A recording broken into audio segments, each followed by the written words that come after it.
Vi har modtaget deres brev, hvor de anmoder om enkestøtte. Uden deres mands dødsattest kan jeg desværre ikke imødekomme deres anmodning.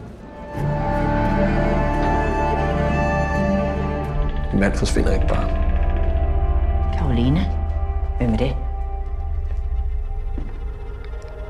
Jeg er hendes mand.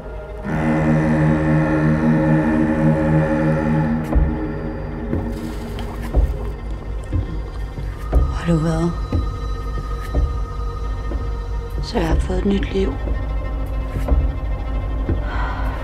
Om forladelse. Verden er et frygteligt sted. Men vi bliver nødt til at tro på, at det ikke er sådan. Hvorfor skulle du hjælpe mig? Hvem skulle ellers gøre det?